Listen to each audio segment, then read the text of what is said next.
Welcome back to the Quiet Car Podcast. On today's episode, huge episode, biggest one of them all, special guest. You know him from Culture Collision, the biggest show in the country. You know him from the sneaker collection.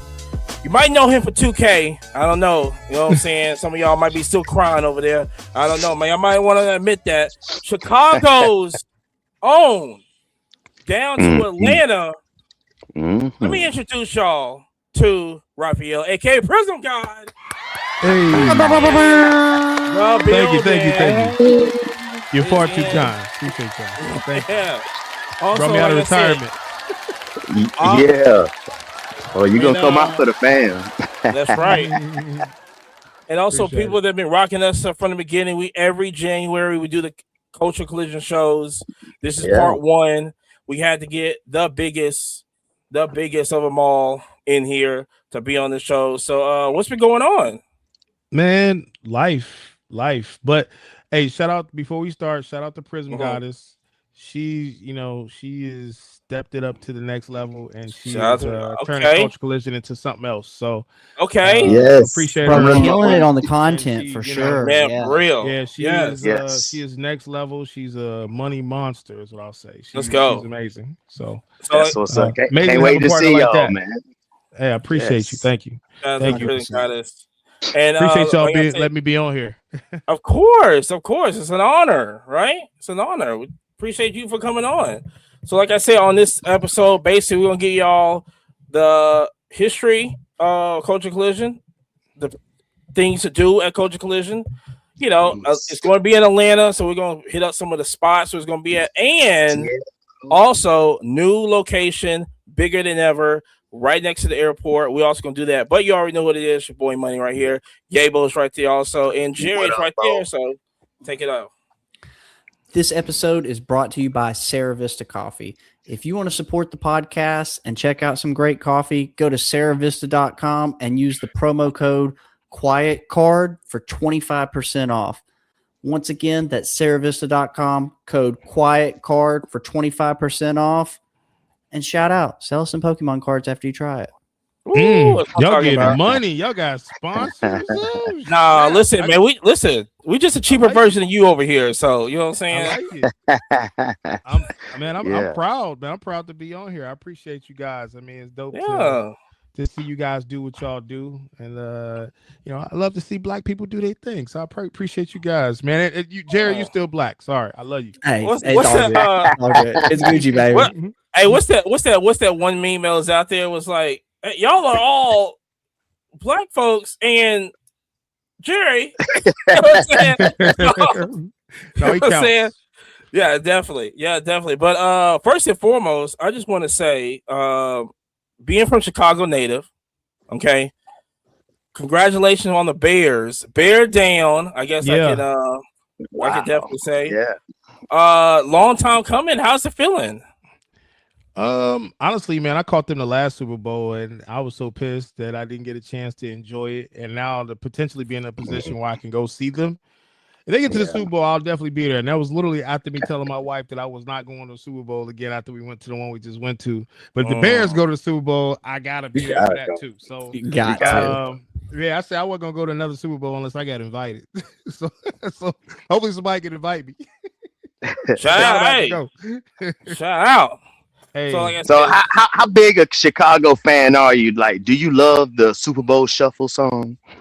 No, I'm actually, believe it or not, man. I grew up a Chicago White Sox fan. I grew up a Chicago Bulls fan. No love for the Cubs. We were not like, it literally is like the rivalry is like the Mets and the Yankees type situation. Like, ain't too many people in Chicago that love both sports teams. The Cubs and the White Sox.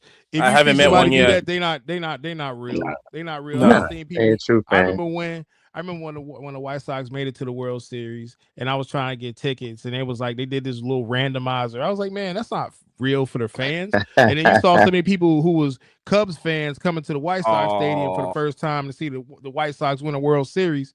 And I'm like, man, y'all not even real White Sox fans. So the real White Sox fans couldn't even really go.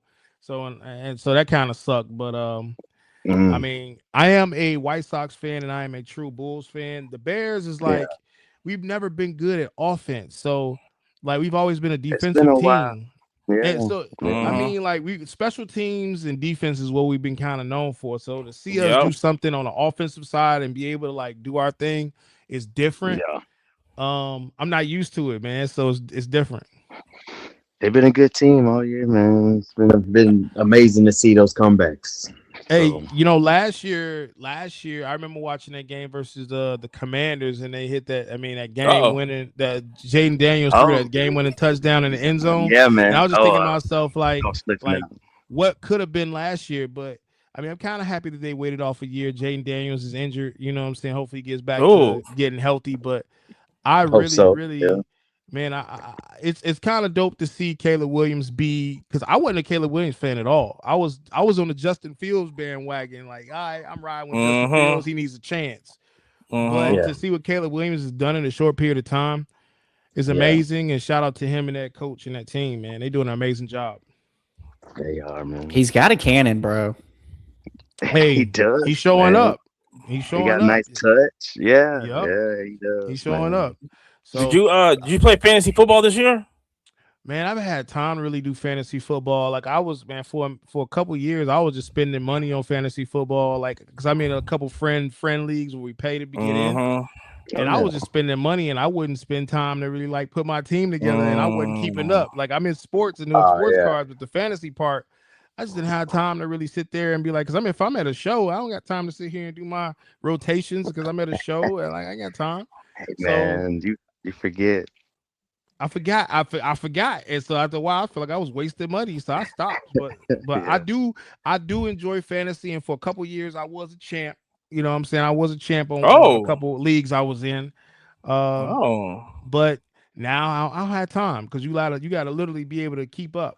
Oh, that person's injured. Let me pick him up. Oh man, that quarterback's gone. Let me go and start him. See if he does well. So it's like you gotta know. And I don't have time. Man. Yeah, we were all in the same league this year, and kind of mediocre for me. I was middle of the pack. Me and Jerry middle of the pack, and Amani made the playoffs. But it was my very first year, so had to let them Jerry know. was a dead last. Wasn't even in the bottom half, so yeah, pretty cool. I got a bowl game. What's up? Yeah. There you go. My first year, I think I won my first year I ever played fantasy. And I ain't gonna lie, my friend was a beast on it. My boy Jesse, the one that passed away, he was in the same league as me. He like, how you just winning? I'm like, at the time I had plenty of time to. I was they was doing the Cam Newton run, like when he went to the Super Bowl. And when the Panthers was going crazy for like that good. He was so good that year, man. Man, Cam Newton was a beast, and he probably still is a beast. I really wish they gave him a better chance, man. But it is what it is. He never got that shoulder. If he ever got that shoulder fix, I think we're talking about another level. Yeah, I can see him walking around the field doing this now. He was always favoring it, man. I mean, he reminds me. I ain't gonna say Josh Allen, but like Josh Allen scares me because he's willing to put his body on the line too much, and I feel like people like them. Like, I feel like, man, they could put themselves in real, in big trouble. You know what I'm saying? Like, because they were willing to put it on the line. Yeah. Which is also a good thing. But at the same time, though, we need them on the field. I'm sure you'd rather them be on the field than not be on the field. But, like, man, it's too many times where you see these guys putting their body on the line. So, but like Herbert. Hey, man, it's crazy. I think about these injuries on some of these great. Well, I ain't gonna say great because they ain't played for a long period of time. I'm just gonna say really good quarterbacks, really good players. Joe Burrow is definitely one of them. So, yeah. So that's it. Yeah. So, but I know one thing. Like I said, we had our own little fantasy league going on with all the kind of a lot of creators and everything. So, but next year we finna step it up. You know what I'm saying? We finna step it up. Little wager, you know what I'm saying? A little bit, Uncle Sam's listening, so a little bit, Hey, start off minimal, man. Jerry's kind of new, so I would say, man, I think when my first money league was like $50. That ain't bad. That's dope. Yeah, I think I got a chance at that realm. I was using ChatGPT too. I was fucking them up, bro. I don't take no information from ChatGPT outside of like general knowledge stuff. Like, hey, who's injured? All right, cool. Thank you. Bro, no. Through the picks and everything, I literally was just live feeding it information. I was like, of these picks, which would you go for? You gotta go with intuition. But see, here's the deal. If that's that's the only thing. If Jerry would have known, like, okay, this player to this player and everything like that. Yeah, I didn't understand like Christian McCaffrey and stuff like that to like because in cards it doesn't really translate, but like in fantasy they're like, nah, this is a solid 25 points every week. Like this is every week. What every week minus like 2, like we showed up, showed out. He had Christian McCaffrey, Trevor Lawrence, and Matt Stafford. Like, I mean, you can. That's what I'm saying. Like, if he had, who you have defense wise? You have Ravens defense. Who'd you have? Yeah, I had Ravens defense. God, they got me like 32 points one time. I was like, dude, that's man. They haven't showed up this year though, man. They went out to I don't know what the heck happened to them boys, but they crashed and burned. Yeah, man. Look, this was supposed to be Ravens Super Bowl this year, but instead it's not. It was either Ravens. I was predicting either Ravens, 49ers, or Josh Allen finally gets one. But if Josh Allen can't get one done this year, it's definitely not looking good for him. I don't think he can get past Denver. I think the 49ers probably gonna win it all, to be honest with you. I do like the 49ers. I don't know what I Kittles though, man.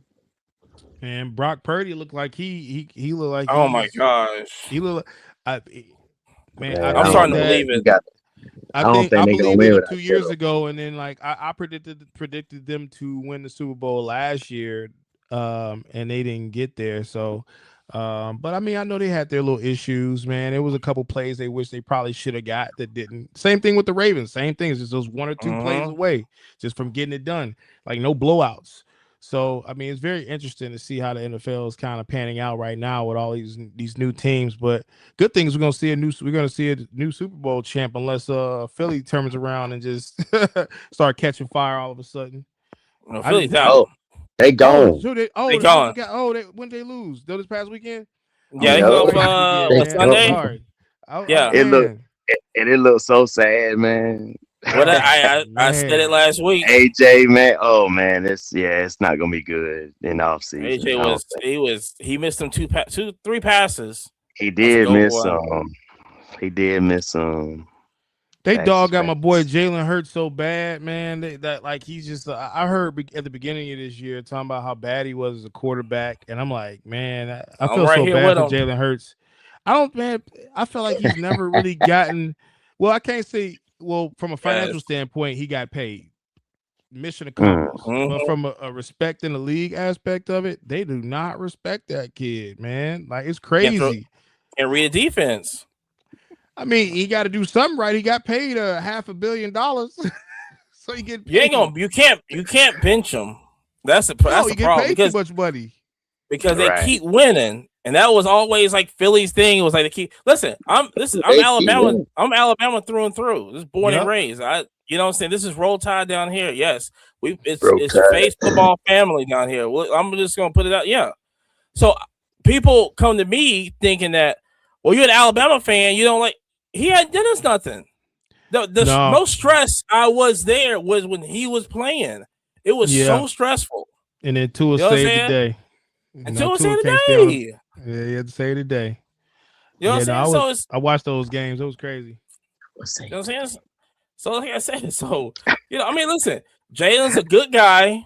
You know, that's the really only thing. But and very handsome. When he comes, that's all he got. He has a spark to him. But other than that, Marcus said he really likes all the ladies love him. All the ladies love him, man. They do. As a football player, it's like, that's Philly's weakest link. Jerry, he doesn't get enough love. That is wild, Amani. Don't do that. So with the disappointment of the Ravens this year, where do we see Lamar Jackson in the offseason? Is he going to Miami? Listen, if you're Baltimore, you have to keep Lamar. He gone. I think he You gone. gotta get him, man. You gotta get him some weapons, man. I don't think he happy there. I think he'd be. I think that, bro. If they couldn't win these last 2 years, he come to Atlanta. If he comes to Atlanta, I'm cool with that.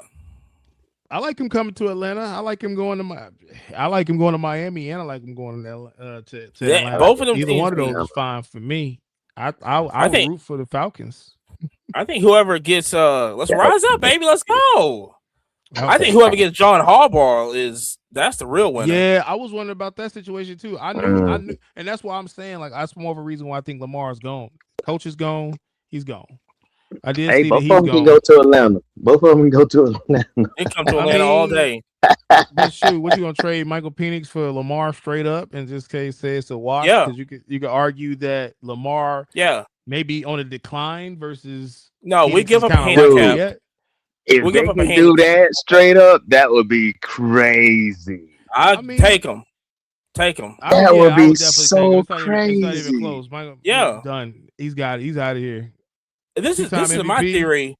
This is my theory of what's wrong with Penix because I'm looking at tape from this year and I'm going, this guy cannot go under center for nothing. And we had this whole pistol formation crap that it was doing. The only reason that we even was existing was because of Bijan Robinson. Because I'm glad the coach is gone because how are we going to beat the Bills handily? There's no problem. And then lose against the Jets. What we doing? Lose against the Jets. What we doing?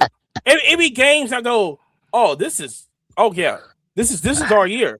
And then it be games going like, what is going on in Atlanta? What is this? So the best thing is, and I've been hearing that through the grapevines, Penix can't go in the center. And I'm thinking he can't go in the center because I'm thinking he was kind of hurt about middle of the season. He was feeling it. I really felt that way. And it's like, look, we get Lamar. I would take a declining Lamar for a Penix. Half a leg Penix any day. All day, twice on Thursday. Damn. Yeah. I mean, Lamar is legit, bro. Lamar is definitely a legit quarterback. Hey, he's legit, man. Bro, they played him last year on that MVP trophy last year, and that's fine. Oh my gosh. And it's crazy that we're talking about Lamar as being a decline, but it's like you kind of almost have to say it after this year was like just like blah. Like their running game was trash. Like after having a successful running game last year, and running games this year is not good. So when you talk about fantasy football, though, Jerry, you want quarterbacks who can run and pass the ball. So Lamar is ideally one of your guys who can put up 25 to 30 points a week. If he's putting up 4 touchdowns, 2 of them is rushing and 1 or 2 of them is passing. Oh my gosh, he don't really rush as much as he was 2 years ago after he got that running back. But I mean, ideally, that's what you're looking for. That's another thing. He come to Atlanta, he ain't got to run. Not so much. Not so much. Run that much. Yeah, because they got Algier. And they just pass it. I personally don't think he's coming to Atlanta. I think he's going to Miami. He's from Miami. I feel like that's probably the move. Tua's done. Tua's done. What's crazy? It'd be sick if he went to Miami. He was throwing 3,000 He's probably averaged 3,000 to 4,000 yards a year. And this dude, his career is literally over with, and that's sad.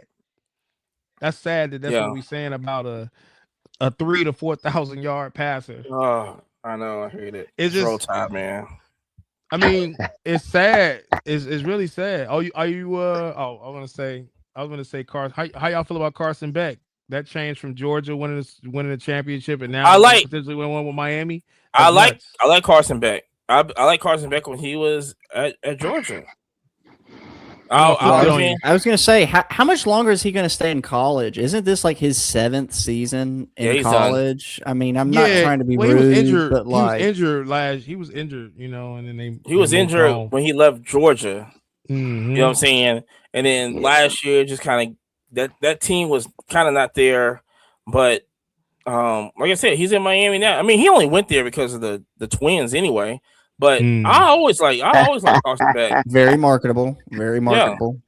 I always like Carson Beck. And like I said, he's been there before. So, but yeah, Indiana is like a mini NFL team. I don't think people mini NFL team. People don't understand what college football is heading to right now. It's always been when Alabama was dominant. We always had more seniors and juniors on the team. We was always like that. When we was young, we would lose that one game or two games and we couldn't win the SEC. But when you couldn't stop us, juniors and seniors. And that's what Indiana is trying to make that precedence of, I can get 5-year, 6-year starters and just bring them in. They've been around the block. They're old. Yep. Yep. You know and then you bring in some rentable offensive players. That's it. We're gonna rent you for a year or two, help you get to the league, and you out of here, and we'll just replace Keep you. them young. Yep. Keep your playmakers young. Get your line. Their line is so defensive line. good. Their offensive line is like a beast. They did a good job at that too for a while. That's what the shoot the field. That's why the Eagles is a great team for somebody to come take over. I mean, I just don't see them getting rid of Hurts yet. Hurts has at least 2 more years before they end up trying to get rid of him. Philly hasn't realized it yet. What's going on? That's the thing. They haven't realized it. When we realized it, we sent him to Oklahoma. Was like, okay, you got to learn how to pass. You know what I'm saying? You got to learn how to pass the ball because we sent him to Oklahoma. What? We sent him to Oklahoma. Listen at the stats of the last game. Okay, when they played the 49ers, he threw for 35 passes, 167 yards. You can't tell me that you can win a game like that. That's all checkdowns. He threw 35 passes? 35 passes. That's not. Oh, wow. So how many times they rushed the ball? 35 passes. And Shaquan, like I said, Shaquan had over 100 yards, but he did his job. He's dicking and dunking over here. Now, like I said, AJ Brown missed some passes. So I don't want people in the comments going. He won't throw that. He won't throw that deep ball too much. Dude, that's all you did. When he came in, deep ball, man. This is all the teams was doing. It frustrated me. They was rushing in Alabama when he played Alabama. Towards the end of that year, teams was rushing 8 man to him. 8. Who's rushing 8 people? 8. Not a lot. We got Vanderbilt rushing 8 people. He's trying to get off his rocker. You know what I'm saying? It was like, no, you got to throw the ball. You know what I'm saying? Because once they realized that, it was like, okay, this is how you're going to defeat them. And I think NFL teams now are looking at going, we're just going to rush them. Beat us with your arm. Period. I mean, I like Jalen. You know what I'm saying? He can talk. Okay. He can talk. But like I said, can he throw a ball? Can he read a defense? He's just check down after check down and check down. Now he might make 1 through maybe 3 passes that goes, oh my gosh, this is incredible. But I mean, look at the offense. The offense is not. It's just very vanilla. But he won him a Super Bowl, man, and he won the MVP. That's where you got to kind of That's why I think he might have more than a 2-year window, bro. He might have like a 3 to 4 year window. I mean, you have to. They haven't realized it yet. You know what I'm saying? Yeah. But because you can understand this. He's not elite. I don't put him in elite. I think he's consistent or he's safe. How about he's safe? How about that? That's probably a bit. He's a good game manager. He's getting paid though, kind of elite though. I mean, he's getting paid, but it took him a while to get in that money. Yeah. Yeah, he's definitely getting paid like he's elite. I agree with that. Yeah. And also in the NFL, we're in a what have you done for me lately league now. Sure. That's true. So we're gonna see how much patience the Eagles got when they keep missing on quarterbacks. They ain't gonna keep losing. I promise you that. They're gonna probably bring somebody in there.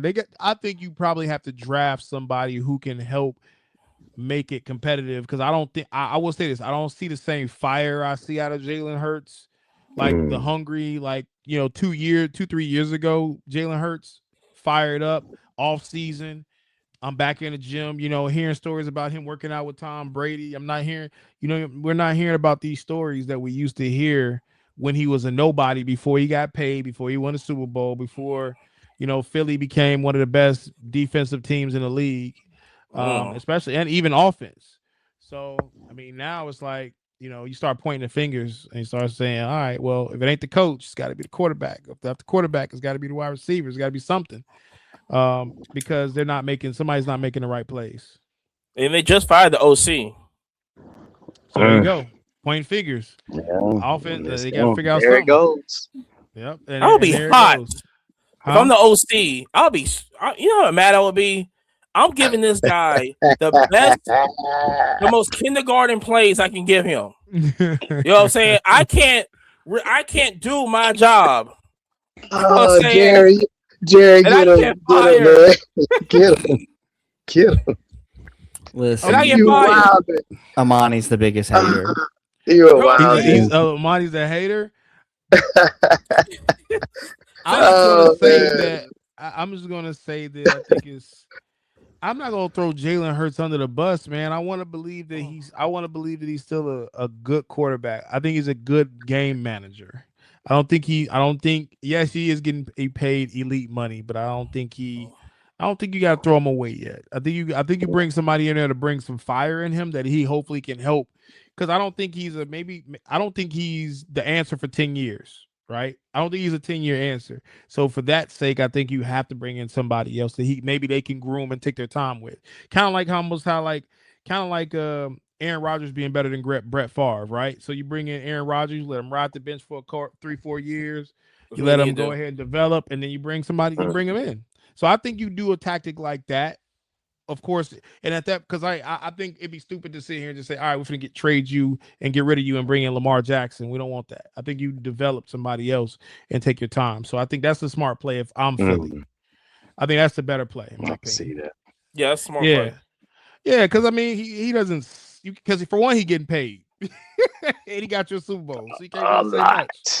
You might as well pay. You might as well keep it going since you already paid for that. Anyway, draft somebody up. Draft a second or third rounder that you could build on. You didn't get that in the first, but not now. Yeah, probably not this draft. Yeah, I would do it. No, you gotta wait. Give it next year, and they have enough picks. Listen, they have enough picks. They got tons of picks. That whoever has the first round next year. Listen, I'm just this is. Joe, we call it the what hat tinfoil hat theory right now. I'm taking your thing, Jerry. This is what I think is going to happen. Yes, and Jerry, make sure we clip this, okay? This is what's going to happen. Not this year, but next year. Philly does their thing. They're going to make the playoffs. They might go first, second round, but they're out. Okay, this is what has to happen. Say Arizona gets the first round next year, first pick, whatever this next year. You give them whatever you want to get that first round pick. Then you go get Arch Manning from Texas. And you let him sit. Now, I'm not a huge fan of Arch Manning, but I think he'll get more developed next year to the point that he might be ready. But other than that, I mean, that's basically what you got to do. I agree with that aspect of it because Archie Manning is not ready. He's not ready right now. No. So you got to give him a couple year window. I think if you throw him out too early, he's gonna get killed. He's gonna get slaughtered. He's gonna be one of them things where you go, all right, well, you start second guessing him, like how people second guess Trevor Lawrence. Jets. People second guessing Trevor Lawrence. They were. Bro, he was a messiah for freaking before he came to the league. I was heavy. And I still believe in Trevor Lawrence. I mean, I still think he's great. I think that I don't think his offense is as good as people really don't understand. I don't think people don't really that you should give him credit for the fact that his offense is not that good. I'm sorry, they're not. They don't have no running back. You still don't have a number one receiver, even though he did have a Pro Bowler wide receiver last year with BT, Brian Thomas Jr. Thomas. Yeah, but I mean, this year is not as good as last year for him because people got film. They know what you now they know you. That to me makes the difference. So I don't see the organization. because I've said this before, and I got hated on by people. Is that they should not have moved. They should not have moved up to 2, and I think they traded 2 picks away to get to 2 to draft Travis. Now, what they should have did, they should have got Will Campbell, who was an offensive lineman, one of the best that was right there, because now the Patriots picked him up. You're looking crazy. That left tackle. There's the left tackle out of LSU. You get him. Don't let nobody touch Drake, man. Get him protection, because you can see without Travis, they don't need it. Travis is slow anyway. I mean, it doesn't like. He got games. Whatever. Listen. I've been trying to tell people when, and I pay attention to this in college and Columbine, and I be at the draft. Is that when you go see, like, okay, let me go check out his 40 time. He never ran a 40 ever in college, in high school. There's no film of him running a 40. So I'm going. My first things is, if runner's going to run, stripper's going to strip, and crackhead's going to smoke crack. So that's just what it is. So okay. So it's like he's slow. He's not a runner. He's not showing off his speed. Yeah. You know what I'm saying?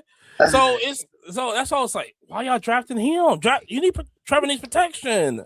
How many picks they gave up to get to that spot? I believe it was 2 to the to the Giants. The Giants had the second pick, I believe, and I think it was 2 because they had them moved up. There was 5. Matter of fact, there was 5.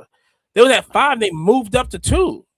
Yeah, 5 was enough. I don't think they really. I will say this, and I like Travis Hunter as a player, but I think Travis Hunter is going to end up being just defense. I don't think and situational offense.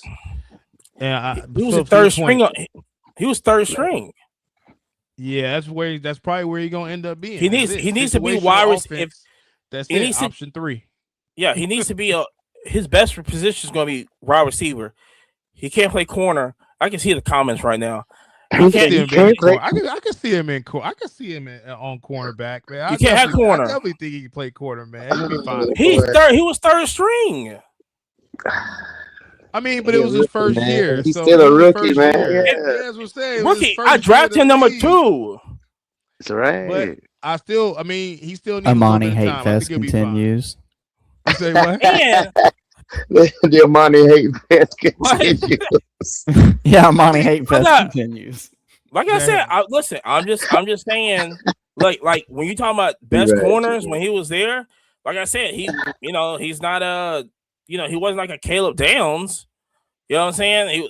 You gotta understand, he wasn't even up for the award. He wasn't even up for the. It was a I agree. Award.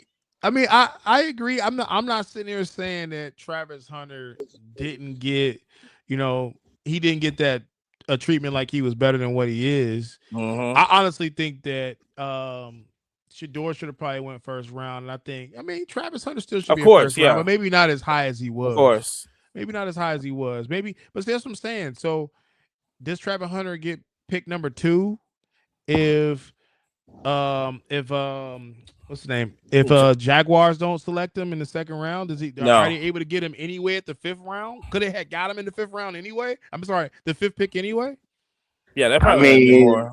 Yeah, knowing what you know now, but I mean, going off what the draft was, man. When I saw that, I saw that, I was like, golly, because I was thinking they was gonna get Will Campbell. Will Campbell would have been the perfect position right there, and we can just imagine what the Jags would have been if they would have had protection.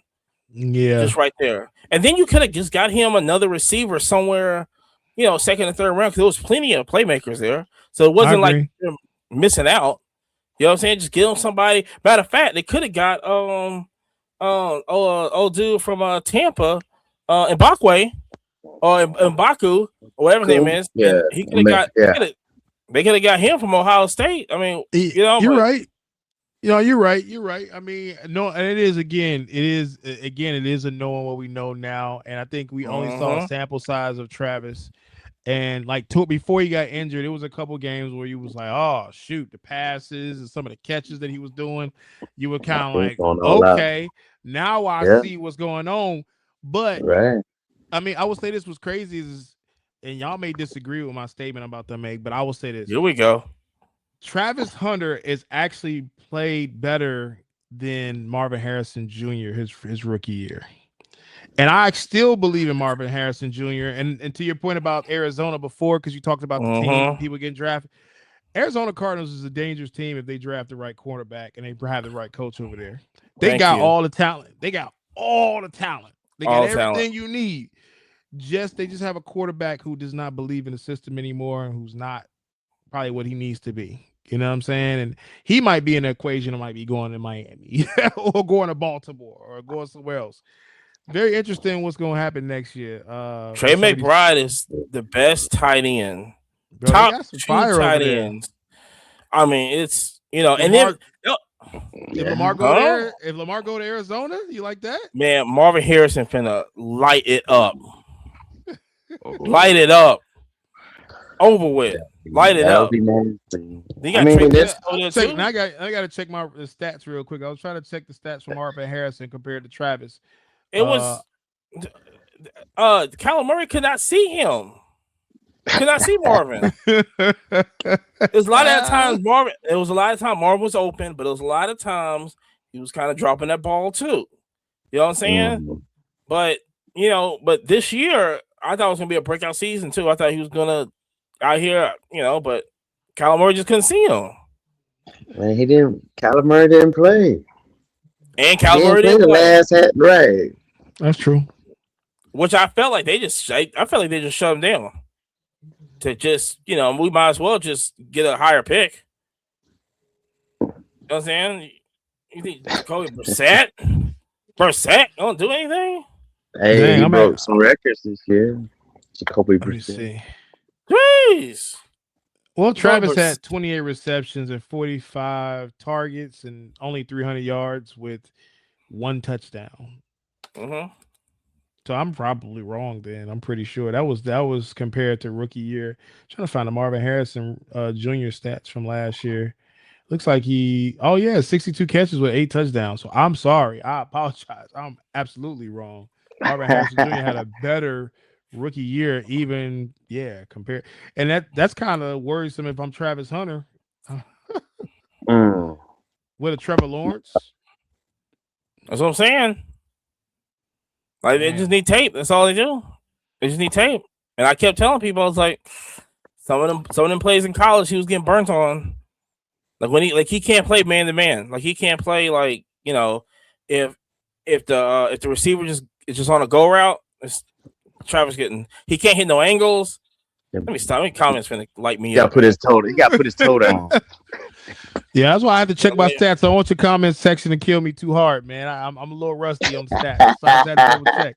I just know I just know the impact on the game, and then I feel like we really haven't heard much from Marvin Harrison Jr. because Arizona Cardinals has been sucking for so long. So it's kind of like, oh my gosh, yeah, it's like they literally went from a decent playoff team into getting a dope wide receiver, and then now it's like it's tough.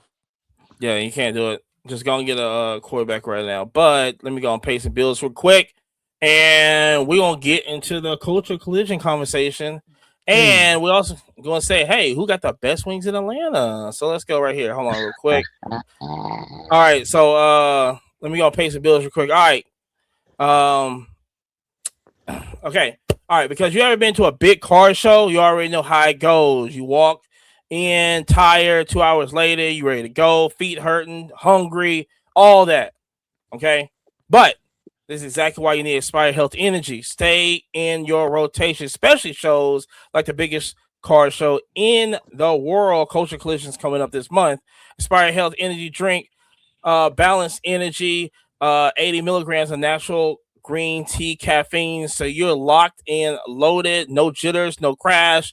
Also, no sugars, no calorie, and no heart racing while you're trying to negotiate them big cards like a professional at them shows, okay? Also, you think that was great, but it's got some mini flavors also, like the mango lemonade, the sweet cherry, and also the all berry too, okay? Light, refreshing, and perfect for walking all up and down them shows, okay? Have you buying it or selling it or you trading? Look, you know how I got you. 20% off your entire order, plus U.S. shipping, free U.S. shipping. So shout out to everybody that's in Sydney, Australia, and Singapore. You gotta fly to California and get this free shipping right now. Okay, 20% off your order plus free shipping. If you go to AspireDrinks.com and use the offer code QuietCard. That's QuietCard for 20% off your entire order. Aspire Health Energy, keep you sharp on the floor.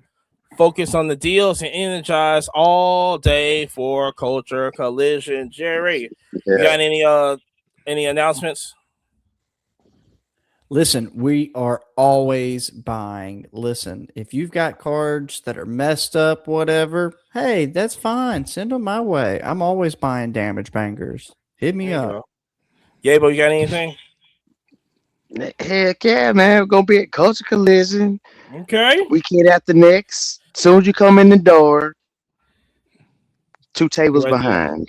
Second row. Second row. Come on. Come on through. Pull up on me is what he said. Prism, what you got any announcement? I know you got a big announcements going on. What you got going on? No, I'm just want to say it's amazing. Y'all got sponsors, man. That's amazing. I'm pretty crazy. I'm excited, man. I'm excited for y'all, man. And this is dope. Turn up. That's right. And Aspire makes my mouth water, man, too. As soon as you were talking about Aspire, man, I was like, right. Man, I want one. Hey, I gotta try one now. Moist. I got hey, about it. Don't forget to use the code. Hey, Quiet Card. I appreciate that. Yeah. Hey, so well, Culture Collision, man. Next, well, I guess it's the week after. In 2 weeks, we'll be at a new location, GICC, which is right, Georgia International Congress Convention Center. Well, Convention Center. Sorry, it's a new venue. It's right. It's really convenient. Everybody talked about the last show. We're trying different venues, trying different things, trying see what works and what doesn't.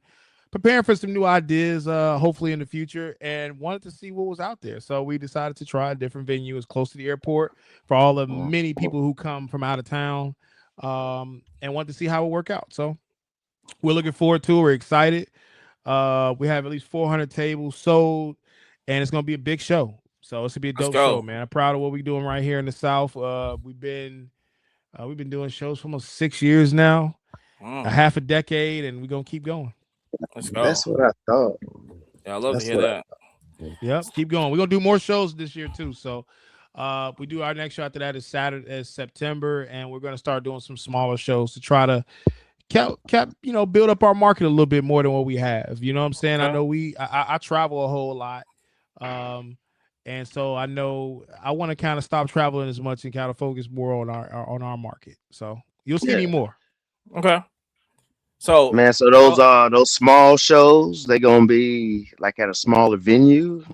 Yeah, so I mean, so I don't want to say too much, but I'll just say that it will be some smaller venues. It will be some smaller venues. I mean, I'm trying some. I still like to try different things, even though the hobby a lot of times I don't feel like is really ready for some of the ideas that I really want to put out there.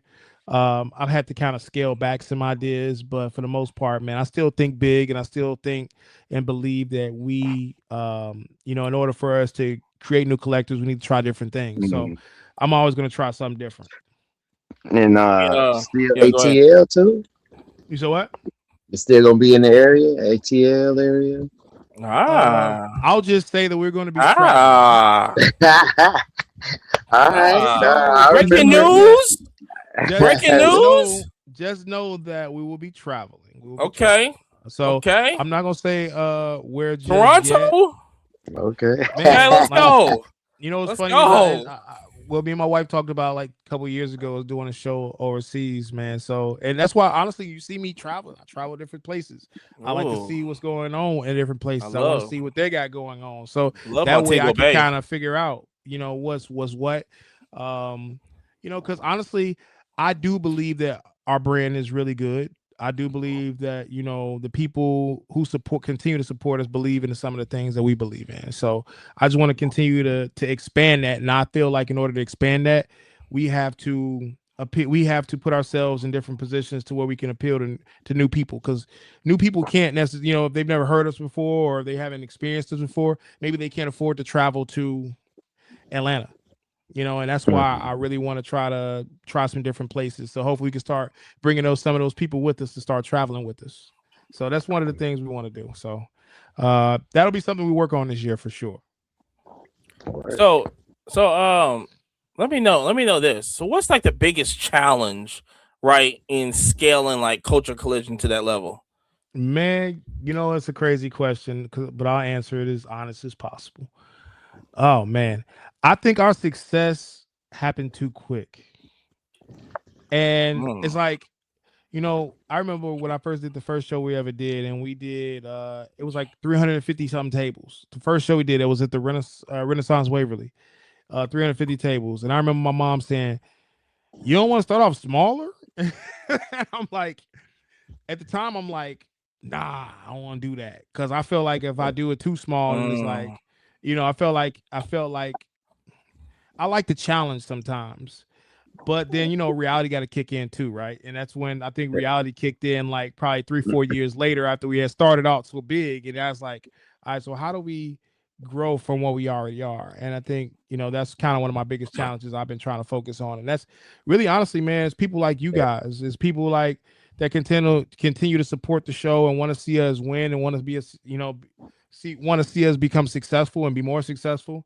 So, I mean, for me, I have a responsibility for all you guys, and being able to help focus on our community and try to figure out ways to build it. So, that's really man. I feel like we grew too quick.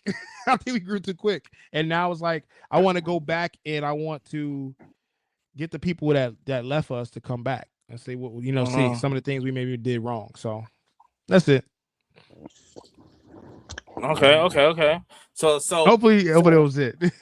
No. So like I said, so with that, basically, is there like do you think like what I know, like you said, like you look at it earlier and everything, you look at how like you're thinking that okay, you grew like too fast over here. So what do you think, like what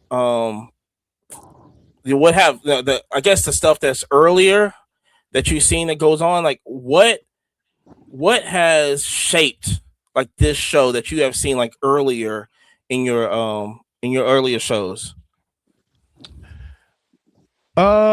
Well, in the beginning when we first started, it was less competition for shows, right? And the reality is when you first come out, when you first do a show, and at the time we first did our first show, there was not a lot of competition in the South market for a show, right?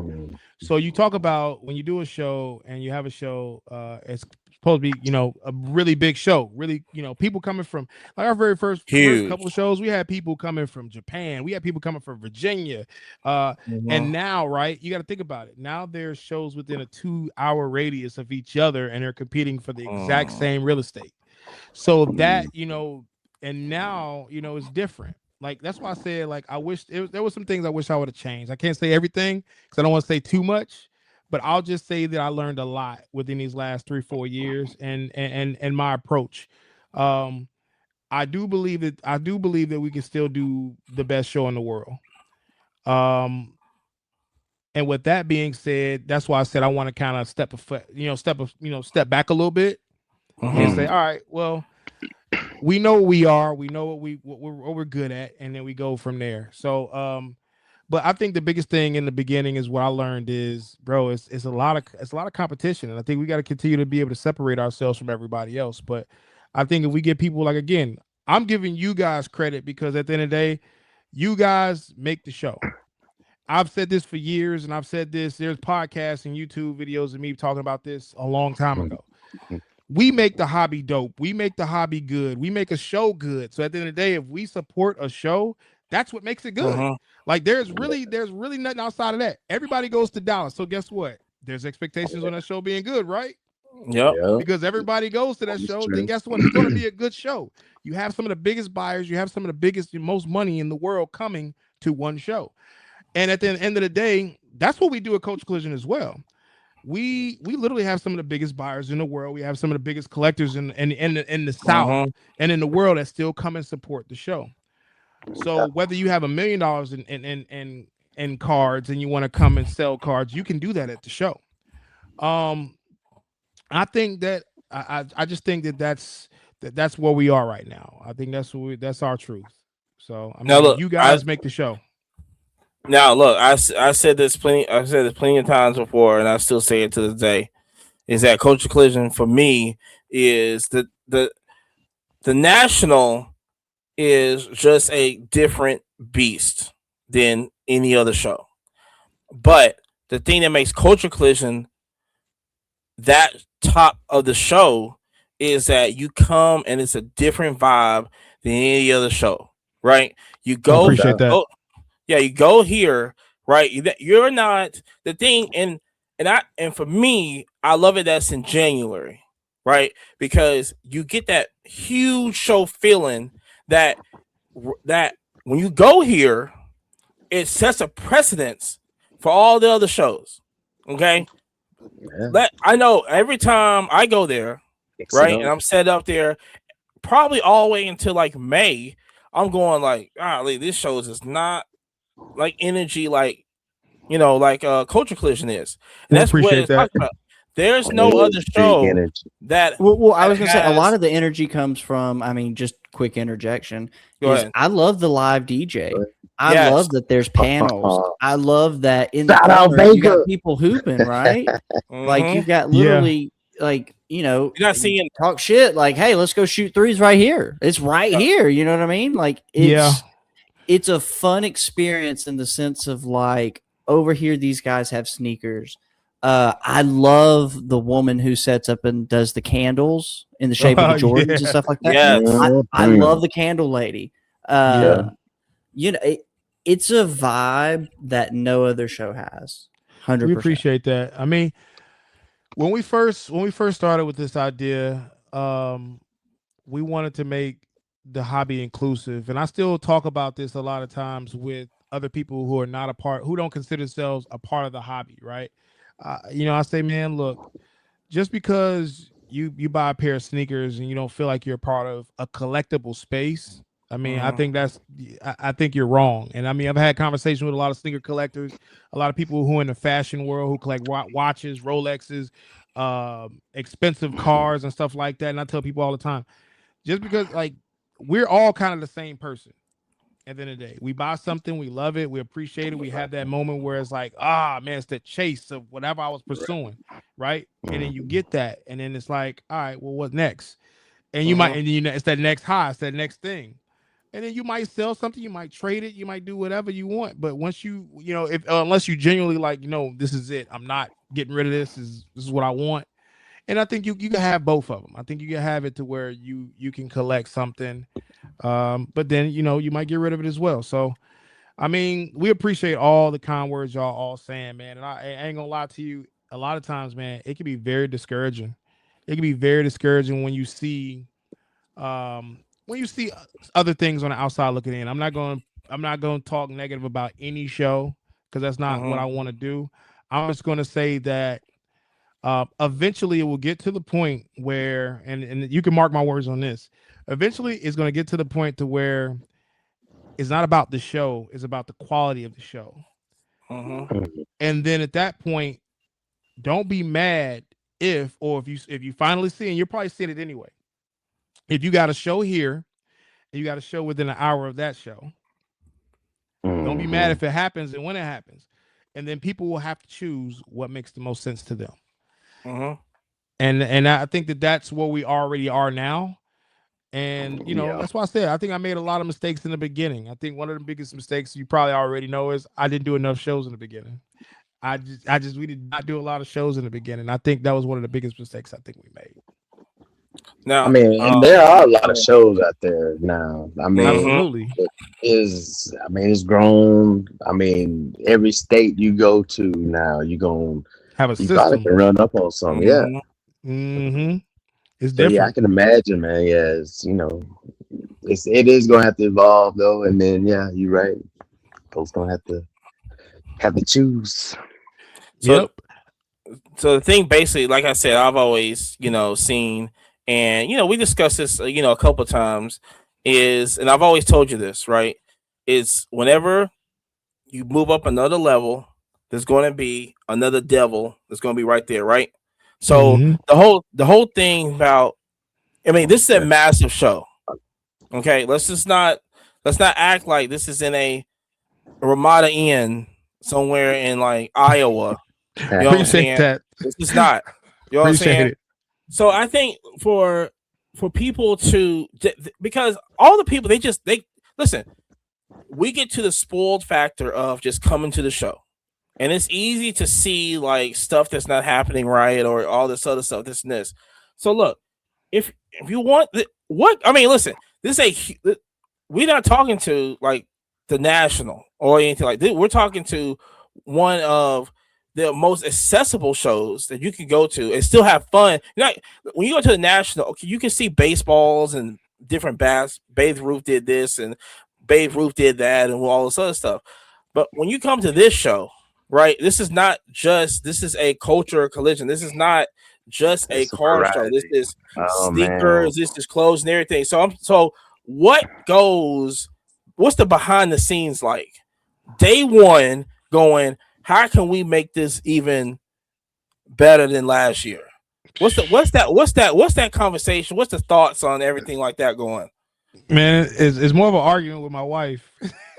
So I'll be honest with you. Like a lot of I'm a great idea guy. So I have all these ideas and all these things that I think about and how to make something work and like what we should do to do this and we should do this and like I'm the one that's like, oh, let's spend some money. So it's like people just like people just assume that like we don't do much, but man, we spend a lot of money and we try to focus on ways to like, you know, and that's where I make the mistakes, right? It's like, oh, that didn't really work out how I wanted it to be. Like, let's not do that no more. Or we do it like this next time. And but to your point, man, like culture collision, man, sometimes I think that I don't know if everybody sees it the way you see it, Amani, because the way you describe it and the way you believe in it, I wish everybody believed in it that way. Because, you know, we would sit here and say like, and I hate bad mouthing another show, but I'll just say that there are some shows that are like in a barnyard, literally, right? Or like outside, basically. And, you know, they don't do much. This is a table and two chairs. And it's like, oh man, it's an amazing show. And it goes back to my point before is if everybody supports that show and everybody wants it to be great, the energy's right. You know, the vibe is right, because ultimately you guys talk about the vibe, right? The energy. We've gotten credit for that for years. So obviously we know that there's something that we have that, you know, we appreciate being able to create for everybody, is being able to have fun. You enjoy yourself, you make a little bit of money, you see some cars you've never seen before, you meet influencers and collectors you don't necessarily get to see all the time. So we created a great atmosphere for that. But at the end of the day, like if we don't support it, then it's like the only thing that can happen is it just kind of like dies. So therefore, like it's been very discouraging sometimes, man. So when I try to do new ideas, because ultimately, a lot of times, if I don't have a budget for it, it just makes it hard. Because to me, it's about execution. It's about execution. If I can't do it the right way, then a lot of times I won't even do it. it. No doubt. Yeah, why even do it? yeah. That's kind of like where I'm at. I'm sorry I talk a whole lot. Nothing. Well, what I really like with Culture Collision, it embraces something that a lot of shows kind of ignore. And one of the things that I've noticed with it is it's almost like a fashion show, right?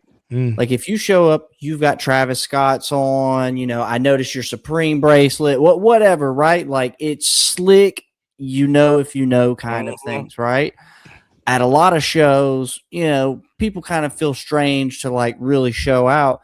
Dude, at Culture, people show up and it's like, dude, yeah, I've seen that. Fit, like people don't realize how much that fit actually costs. It's like, oh, he's got chrome heart jeans on, and it's like people don't realize that's a Toyota Camry, right? Like, right. Yeah, that's a good that's a good point. You know, we've had sneaker contests for years. And that's kind of one of the things we kind of want to promote and keep a healthy habit of. People understand, like, hey man, I come here, I gotta wear these J's. I want to win that money. I want to win something. And we do giveaways typically on sticker contests every show. And we have private judges who you don't necessarily know who they are, and they kind of make a decision on what's what. But that's also just one of the things that we want to continue to promote, man. It's for the culture. It's literally the culture. It's culture collision. So we want to talk about everything. I think the only thing you guys need is like a red carpet shot, like a hey, set like up, that. have culture collision behind, come hit your stretch down there. Yeah. You know, hey, here's the little video, this, that, and the other. Like, man, you know what's crazy? I pitched so many ideas to these sponsors. People don't. Here's some real backstories too. Let's go. Here's some real backstories. Yeah, my man, sponsors are some of the most. Oh my God, I'm gonna say this again. They probably gonna hate me, but I'm gonna tell the truth. Sponsors are some of the toughest people to deal with sometimes. So when people sit here and say, "Oh my God, you got such and such," yeah, we did, but like, it's almost like I feel like if you're not buying into what we really trying to sell, there's like a waste of time. So you know, so it's kind of like, hey man, like I get this great idea. I think it'll work for both of us. Like you want your money that you're putting into us to work for you, right? I got this idea. Let's make it work for each other. We build off of each other because at the end of the day, like you're investing into what we're doing, and we believe that it's a great partnership for both of us. Man, you sit here and you tell them an idea, you be like, this is a no-brainer. I'll just sit here and say this. We had a kids contest where kids design their own collectible, their own sports car. We reached out to one of the grading companies that was at our show, and I said, hey, wouldn't it be great, since you're a sponsor, to give us a $20 gift card where the kids can grade their cards? No brainer, right? Sounds completely reasonable. No, it just doesn't work for us. Ooh. So we end up having to spend our own money. Again, budget, right? All right, so we got to spend some more money just to make this make sense, because ultimately what seemed like it should make sense doesn't make sense. And it's like, you know, and those are the type of things you deal with a lot of times. And there's, I could probably tell you about 50 more stories like that, but it's just, those are the things that kind of become discouraging sometimes, man. And so I'll just say this. I know now why things are how they are in this space, and how it's very hard to be able to get people to buy into what we're selling and what we're doing. But I appreciate the people. Like, again, I'm gonna keep shouting y'all out because I want y'all to understand, Jerry, Imani. I want y'all to understand that y'all are important, man, because if it's not people like y'all that buy into what we're talking about and believe what we're doing, we can't push this thing forward and be able to do what we need to do. Because the minute that, bro, I'm not gonna lie to you, I'm gonna be very transparent. I was about to stop Culture Collision. Okay. Oh, talk about it. I wanted to not do Culture Collision anymore. Okay. And one of the reasons why is because I felt like with the challenges I would have with a lot of these sponsors and the people that would buy into what we were doing, it was like, you know, everybody had all these requests. They wanted to do all these different things. And, you know, what I mean by that is I was speaking kind of vague. I'll just say that vendors would say, hey, look, we want multiple shows a year. Okay, cool. So we get multiple shows a year, and then we have issues. It's like, doesn't make sense. But you've been asking for this for years, right? And so, and then you have situations where you focus on like sponsors and you try to get them to buy into what you're selling. It's like, hey, I thought we were in agreement. This is what the direction we want to go. And that doesn't always work out. And so to your point, Amani, like when I talk about all these different ideas, now I've had to kind of scale back. And so, but here's the thing, me scaling back is not what I wanted to do when it comes to Culture Collision. So the reality is if I want to make the change that I really wanted to make, I don't feel like I'm able to really do the things that I really wanted to do. So for a period of time, it was very discouraging. These last couple of years have been very discouraging to me. From a standpoint of being able to accomplish what we wanted to do, what we set to do, which was to bring new people to the hobby. And so but those are the things we're working through. I think, I've had a fresh spirit in the last like 6 months, and I had to kind of like regroup a little bit and say, man, look, it's there's people like you guys that make it, that understand, are the reason why I'm going to keep going. I want to keep going. So. Like Amani said, we look forward to it every January. Appreciate it. Kick off the year. Yeah, we missed one show, and that was like the very first Culture Collision you put on. Well, even telling the Californian homies, right? Like all the homies in California, it's like, bro, bump Burbank, come over here to Culture. Literally, try it one time, and you'll be stuck. Man, what's crazy is I actually thought about, I was like, if you put Culture Collision, and it goes back to my statement I said a minute ago, it's going to get to the point where you're going to see a show over here, show A, show B. Yep. The only difference is going to be which one do you want to support. And at the end of the day, hopefully you get to the point to where show B, which is hopefully Culture Collision, and you'll say, I like the way they run it. I enjoy it. I love the energy. I love what they're bringing. I love what the things that they're doing. And we go from there. But, yeah, that's honestly, that's my goal for 2026. Well, okay, not to hype you up or anything, but like quite literally, like if I had children, I'm going to Culture Collision. I see all these shows where it's like it's going to be a toss up if it's a good time. Yeah. Bro, you give your kids a fanny pack, $20, and let them loose at Culture Collision. Literally, they're going to have a blast. And not only that, you probably need to give them a backpack because everybody's going to be like giving them free stuff. But you know what I'm saying? Like, there's so many of these shows where it's like, I wouldn't advertise just let your kids loose, right? Like, yeah.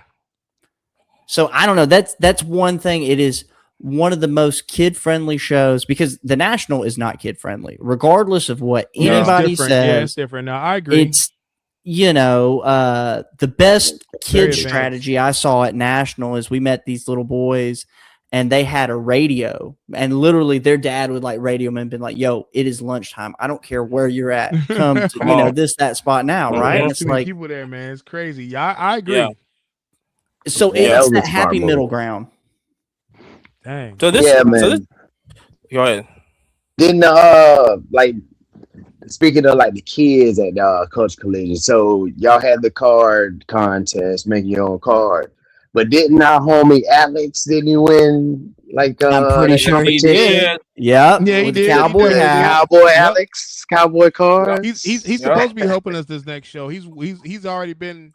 I think he was in the top 3 the last show, and I think he won the show before that. So this show, I think he's going to be a helper. So I talked to him in Nashville, and I told him I wanted to kind of get him to help out. So want to get him to do more. It's like, man, he keep winning. We're getting to the point where he's close to winning. So want to try to get him to help out. So we definitely want to incorporate more stuff, man, more kids. So like I said, I think on. Kids 12 and under are free, just so you know. 12 and under, kids are free. 12 and under are... All shows should do that. All shows should do that, 100%. 12 and under, kids are free. And people get mad. It's like, man, you charge... Well, guess what? If you got 4 kids, you pay $20 for 5 people. I don't think that's really... That's bad. Well, that's so slick. That's a solid I mean, bring the whole family. $20. Even one person. Even what... the conversation we on now, what is... everything going on, right? You're dealing with sponsors like this, and I've always seen like Culture Collision is like, because you're always into the arts, graffiti, kind of hip hop art, this and this. So Culture Collision is your canvas, right? And the only thing you're doing in every year, you're filling out that canvas, no matter if it's a Jackson Pollock, no matter if it's anything like that.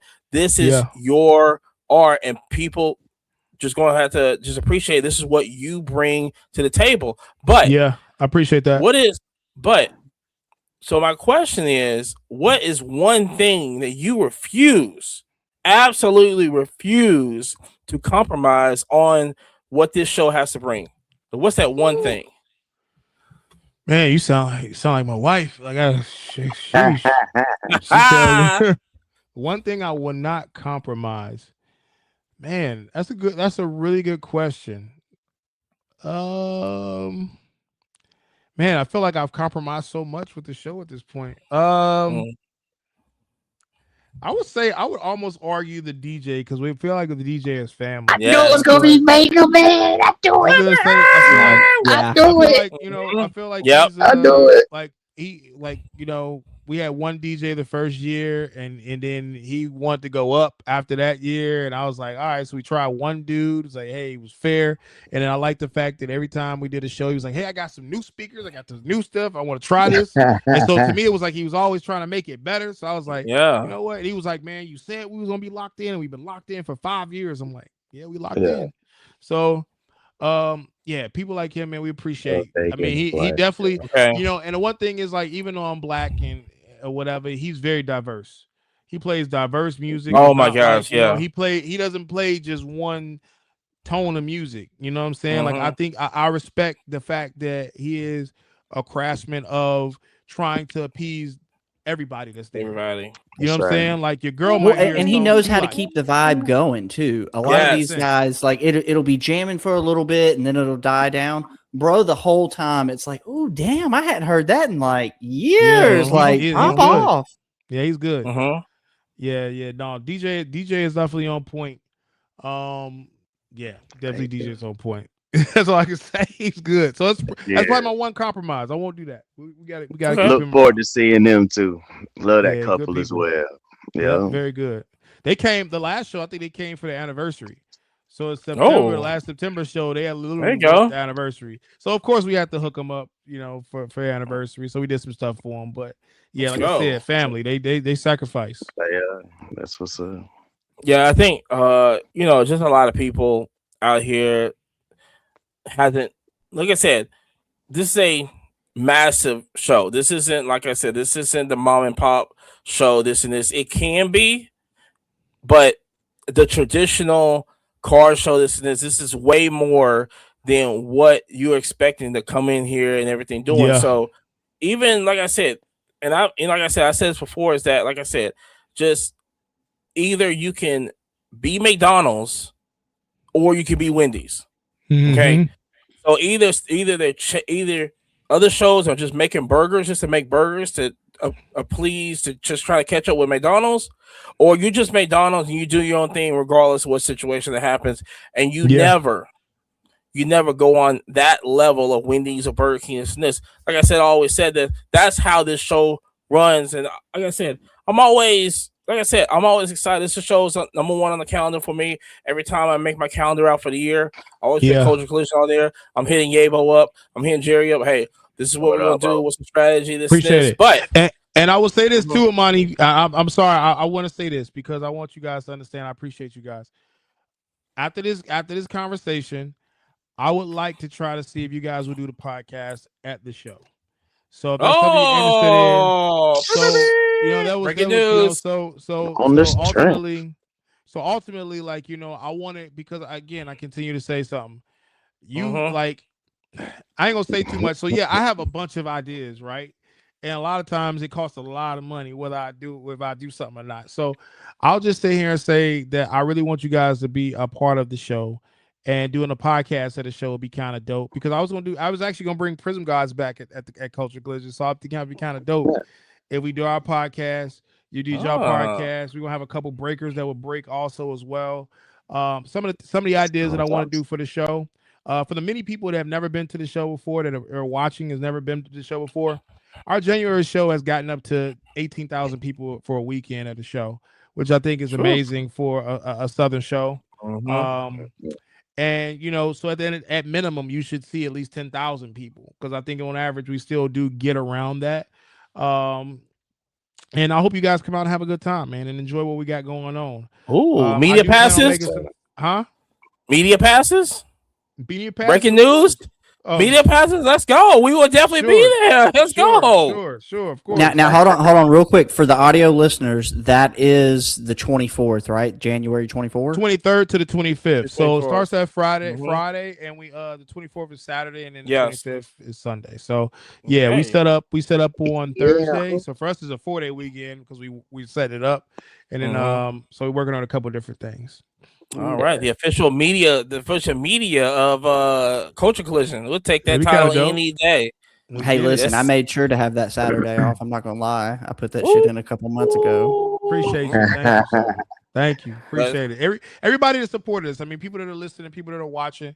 We really appreciate everybody supporting us from the bottom of our heart. Me and my wife. My wife works extremely hard. If you see her at a show, thank her, please. If you thank her, What up, Joyce? send her gifts. What up, Joyce? Joyce is amazing. Joyce does everything. I'm just a face. I'm just a face. She does everything. I mean, like, she works really hard. So appreciate her. Well, you like we said in the beginning of the podcast, it's definitely a different location. So it's not in the it used to be in the Cobb Galleria up there, right across the street from Cumberland Mall. So it's not there no more. It's actually, for me, I believe it's in a bigger and better place. It's in the Georgia International Congress Center. That's correct. And so the convention center. So the thing is that it's literally right next to the airport, right? Walking distance from the airport. So wait, all these people who complain about the Atlanta traffic could literally just get off of an airplane, go straight there, get food, collectibles, sneakers, all in one. Yep. Yes, definitely can. Yep, and we will have we do have some plans for I think it's a Thursday trade night that'll be by Scofflaw and then brewery. Okay. And I believe we're going to do our trade night on Saturday. So we're just trying some different stuff, man. So hopefully you guys enjoy some of the new things. What's the we love Scofflaw for sure. I know y'all do. Hey, shout out! No, really, they do. They're solid. Hey, shout out Monster too. I know it's not your sponsor, but they've been. Bro, no, Monster was killing it, bro. Man, yeah. It can got Monster coming back, yeah. Oh yeah, Monster will definitely be back in full effect. Free drinks for trade night, and free. If you're over 18 years old, free liquor from Monster as well. So we'll see. Yeah, so we all vote. Those guys are always biggest supporters. They're definitely big supporters. Shout out to Monster. Oh, exactly. Marcus is just gonna use his fake ID. I know. Listen, Monster can be a sponsor on this show any day of the week. We welcome. Hey man, keep going, man. If the right person's in the room, is all I can say. The right person might be in the room. Shout out. So so bringing it to a new venue, bigger, better. I mean, more convenient than anywhere. In any type of any show, any culture collision I've been to. What anything new is coming to this show that wasn't there like last year or 2 years ago? No, honestly, with the fact that we lost a lot of sponsors due to the fact that there's so many card shows right now, right? So it's aggressive. Most people only focus on like 3 or 4 shows right now as sponsors. So with the fact that we kind of scaled, we lost a lot of sponsors. We're not really doing much. We're just trying to keep it very simple. We do have the support of some dope artists. I'm finalizing the list, but it should be Chuck Styles, Card Carver. We also have that's my man, King Saladin. King Saladin's a major artist. Yeah, King Saladin talks with Distorted. She's also part of the top 70. Andy Freeman wants to be at this show, but I think he has something else going on. And then also I've been talking to Kickstradamus as well. He's been wanting to collab with me for a while. So we've been talking, and I've been just kind of working on some new cool ideas and stuff. And it might not be this show, but going into early 2027, the next Culture Collision. One of the things I will announce this show is Culture Collision going forward after this year would only be once a year. That's the key. That's actually just I'm gonna majorly announce that now. Right, let's go. And it just after this show, just know that changes coming, and we're gonna do some new things. So that's all I'm gonna say. Okay, that's sick. Yep. Okay. So if you miss Culture Collision, guess what? You gotta wait for next year. Yeah. Not saying we're gonna do multiple shows. No FOMO. I'm saying FOMO. It's just Culture Collision will be once a year. Listen. I'm down with that. Yeah. Because I said, the huge January kickoff. Yeah. And get used to it every January. Yeah. If you miss out, you gotta wait till next year. That's it. Or come on our Twitch and YouTube at the Quiet Car Podcast, and you can see little clippings and everything of it because we are the official media of the Cultural. Hey, we'll be live streaming the whole event. What do you mean? Yes, there you go. We will be IRL streaming the event also. That's there you go. That's another announcement. You know what I'm saying? Everything media that we finna do, we finna turn it up. Okay, let's do it. We finna definitely turn it up. So where do you see shout out to that announcement right there. So after that announcement, where do you see Culture Collision in the next like 3 or 4 years? I think one of the things I want to do is build it back up to where I feel like our top form was. I definitely know that less is more, right? I think less is more, focusing on quality of what I want to do for Culture Collision, or what we want to do for Culture Collision. We want to focus on those things, and I think that's what we want to focus on this show, is being able to talk about have these conversations. Podcast, had this conversation. You know, we can have this podcast, and then we can invite different people who are actually there, who believe in the idea. So we're gonna take this thing to the next level. I think by scaling back to move forward, if that makes sense. Okay. Cultural Collision will be once a year. We're gonna do some other shows in between, and we'll make those announcements probably within a month after this next Cultural Collision, and we'll tell you where we will be and what's going on and everything. But there are a lot of things we're definitely revamping, because again, what people don't realize is, and that's why I try to say it before, is I feel like we got successful too quick. And that's coming from someone who never did shows before. People don't realize our first show was done in 90 days. It was my wife said do a show. I did a show. We literally, I partnered up with my old partner. His name was, he's going to be mad at me, Charlie. And shout out Charlie. And yeah, shout out Charlie. So once we decided to do a show, it was me running around for 90 days to try to put this show together. And we managed to get over 5,000 attendees the first show and 350 vendors the first show. And then growing from that to almost 600 vendors. And so now I think that's where, we see the opportunity for growth and being able to pivot back a little bit. So, yeah, so don't be surprised. We still want to focus on growth and trying to promote what we want to do. And that's why I said to you earlier, like, man, I wasn't happy about where we were. Right. And so I think now, and that's just my expectations. My expectations are always high. Always. Yeah. So, yeah. So, I'm always my biggest critic. My wife would tell you, she's like, no, we did great. It's like, oh, okay. This don't feel like we did great. Look, sometimes you got to go to the storm to see the sunlight. Hey, there you go. So the whole thing is, and what I've always said about Cultural Collision is that it's on the scale of national and now like Fanatic Fest. You know what I'm saying?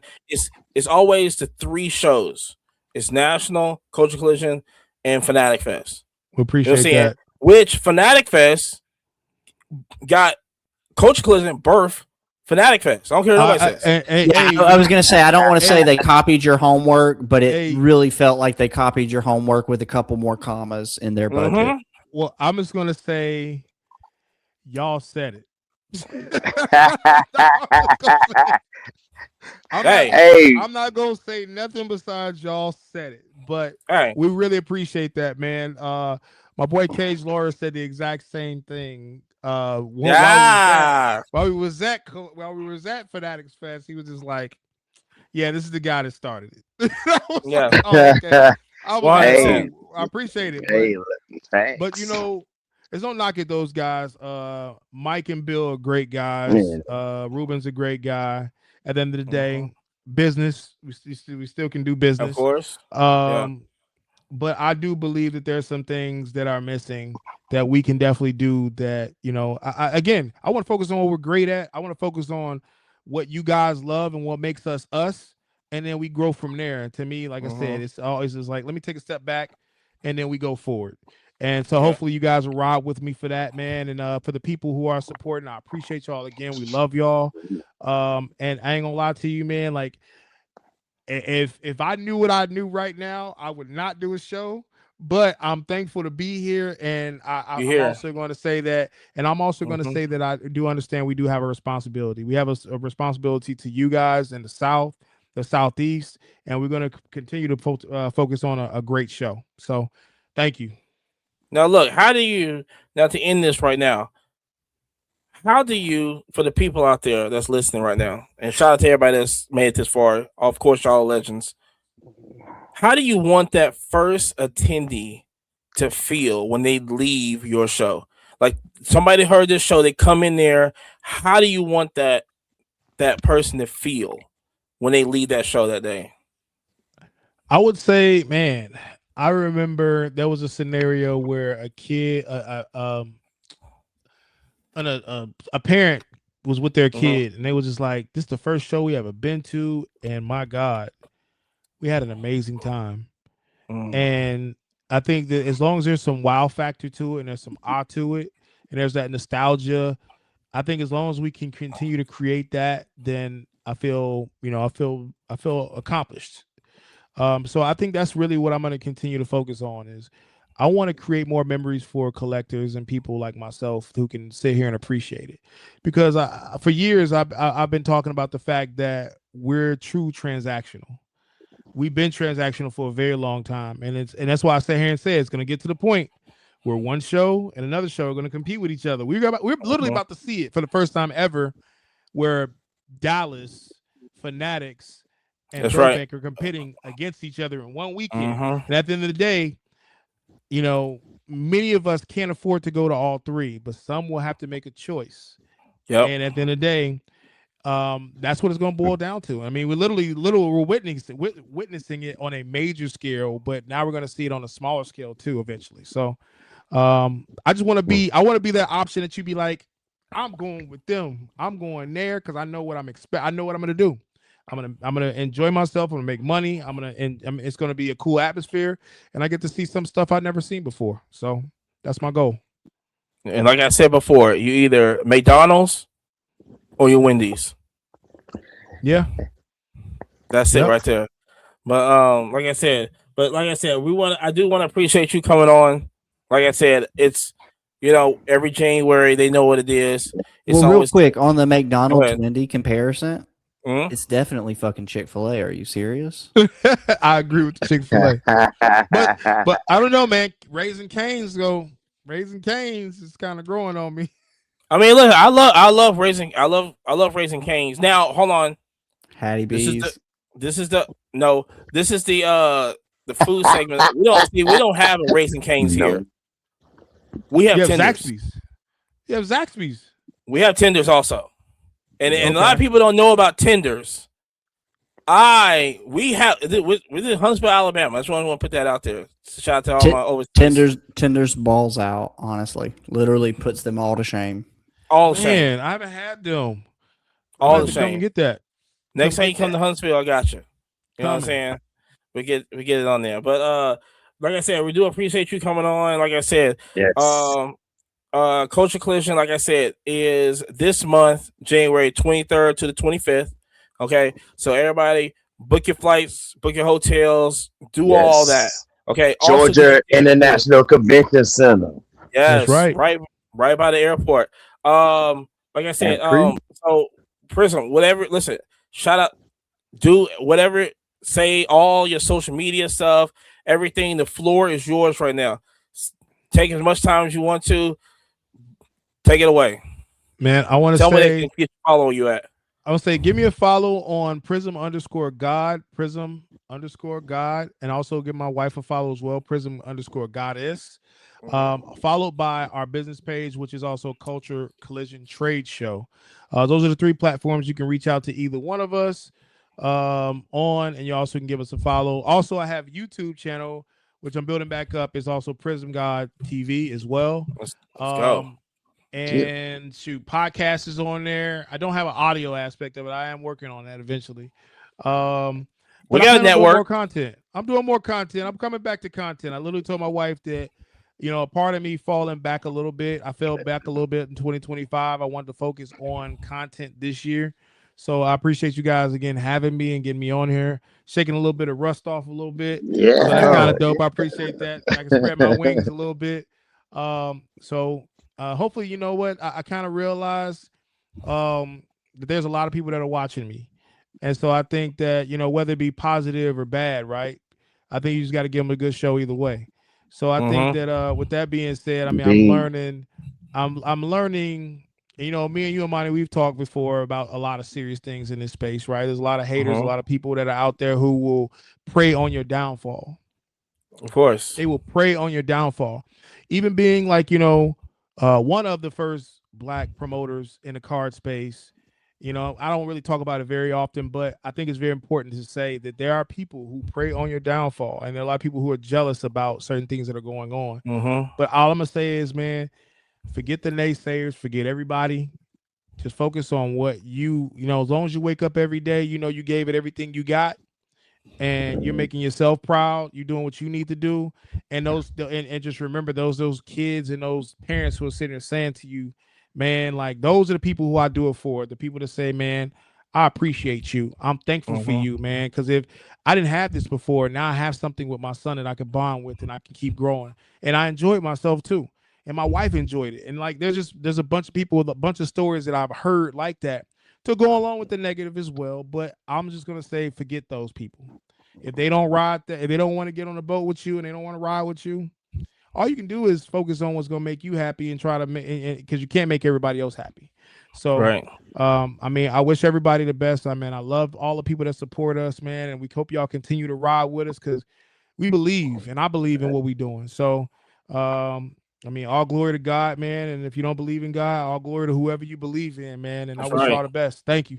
Thank you. Appreciate y'all again for having me on the show. Yeah, no, it's been an honor. You know what I'm saying? Appreciate you, Ralph. Man, look, bro, family, you always come on. I appreciate it, man. Anytime y'all need me, I always jump on, man. Again, y'all used to push me, even with this segment, you was pushing me to get back on the show. Like, hey, your segment was coming on right before mine was. And we needed that, because put this on and you listen to that. So I appreciate y'all, man. Trust me, I really do.